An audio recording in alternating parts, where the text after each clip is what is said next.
नमस्कार। आज एक ऐसी कहानी की पड़ते खोलेंगे जो सच में रोंगटे खड़े कर देगी। हम ये समझने की कोशिश करेंगे कि कैसे कुछ पल और कुछ शब्द मिलकर डर का एक ऐसा जाल बुनते हैं जिससे निकलना नामुमकिन सा लगता है। तो चलिए इस कहानी के अंधेरे कोनों में झांक कर देखते हैं। कहानी की पहली लाइन, और यहीं से सारा खेल शुरू होता है। ये लाइन सीधा दिमाग में एक बेचैनी सी पैदा कर देती है। सोचिए, एक ऐसी धड़कन जिसका कोई शरीर ही नहीं। यही वो पहला इशारा है कि यहाँ कुछ भी, मतलब कुछ भी नॉर्मल नहीं है। तो चलिए कहानी के पहले हिस्से में चलते हैं, जहाँ इस डर की नींव रखी जाती है। देखिए, हर हॉरर स्टोरी को एक डरावनी जगह तो चाहिए ही होती है ना? और ये कहानी हमें एक ऐसी ही जगह पे ले जाती है। जरा माहौल को महसूस कीजिए। एक पुराना सरकारी अस्पताल और उसकी तीसरी मंजिल पर एक कमरा, OT-3, जिसका नाम लेने से भी लोग कतराते हैं। ये सिर्फ एक जगह नहीं है, ये खुद एक किरदार है जो बस खामोशी से अपने अगले शिकार का इंतजार कर रहा है। तो आखिर OT-3 इतना बदनाम क्यों है? इसका इतिहास ही कुछ ऐसा है। 12 साल पहले एक ऑपरेशन के दौरान पूरी की पूरी सर्जिकल टीम की रहस्यमयी मौत हो गई थी। तब से ये बंद है। अब ये सिर्फ एक कमरा नहीं, बल्कि एक अनसुलझा रहस्य बन चुका है। एक ऐसी कहानी जिसे लोग दबी आवाज में एक दूसरे को सुनाते हैं। और अब इस दहशत के बीच एंट्री होती है हमारे मेन किरदारों की, और इनके आते ही शुरू होती है असली टक्कर, साइंस और सुपरनैचुरल के बीच। तो ये हैं वो 4 युवा इंटर्न्स, हर कोई एकदम अलग। आर्यन, जिसे सिर्फ साइंस पर भरोसा है। प्रिया, जो थोड़ी सेंसिटिव है, जल्दी डर जाती है। राजीव, जिसे हर चीज में एडवेंचर चाहिए।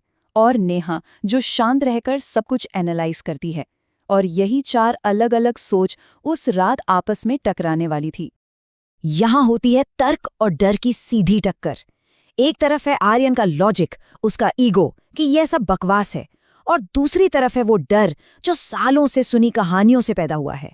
और अक्सर ऐसी कहानियों में यही ईगो तबाही का पहला कदम बन जाता है।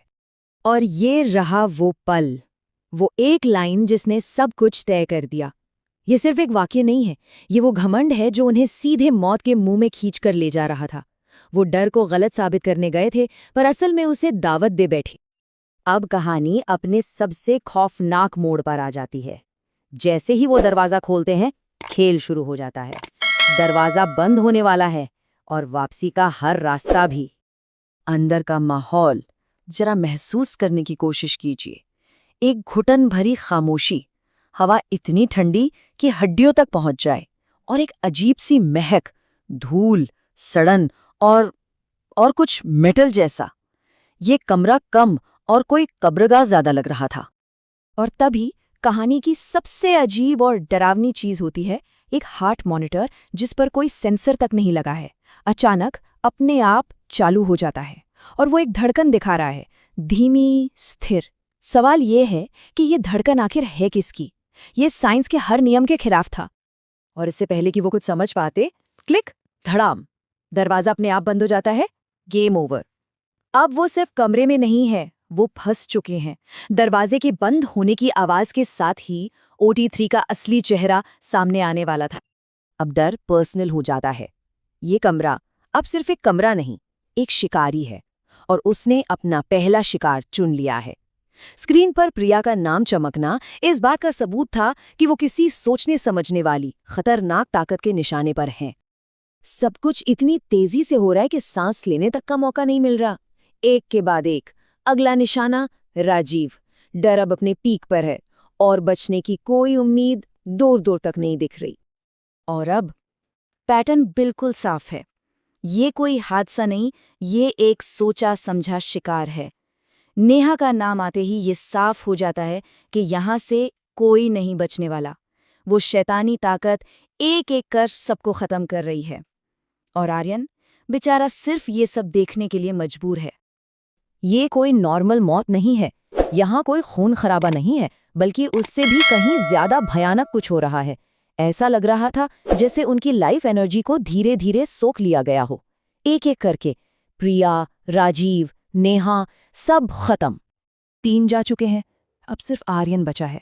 वही इंसान जो सिर्फ साइंस पर यकीन करता था, अब एक ऐसी हकीकत के सामने खड़ा है जिसका विज्ञान के पास कोई जवाब नहीं। ये उसका आखिरी संघर्ष है। और यही है इस कहानी का सबसे बड़ा, सबसे खौफनाक सच। नेहा के आखिरी शब्द, ये ऑपरेशन थिएटर, ये जीवित है। सोचिए जरा, ये कोई भूत प्रेत नहीं है। ये जगह, ये कमरा खुद एक जिंदा शैतानी ताकत है। आर्यन पूरी तरह हताश हो चुका है।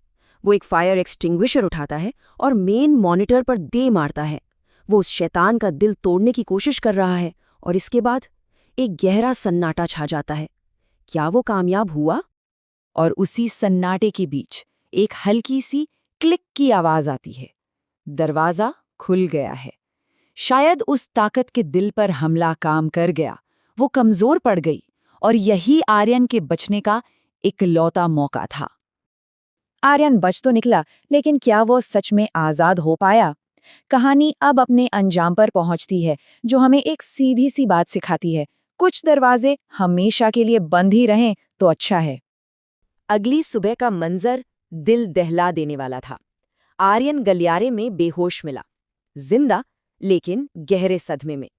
और अंदर प्रिया, राजीव और नेहा की लाशें। अस्पताल ने वही किया जो वो कर सकता था, इस राज को हमेशा के लिए दफन कर दिया और OT3 को परमानेंटली सील कर दिया। और इस तरह OT3 एक रहस्यमयी जगह से मृत्यु क्षेत्र बन गया, एक डेथ जोन। अब ये सिर्फ कोई सुनी सुनाई अफवाह नहीं थी, बल्कि एक खूनी हकीकत थी, एक चेतावनी जिसे खून से लिखा गया था। और हम इस कहानी के विश्लेषण को इसी एक खौफनाक सच पर खत्म करते हैं। ये ऑपरेशन थिएटर, ये जीवित है। जरा सोचिए, एक जगह जो जिंदगी बचाने के लिए बनाई गई थी, वही जिंदगी के दुश्मन बन जाए। ये एक ऐसा डर है जो कहानी खत्म होने के बाद भी पीछा नहीं छोड़ेगा।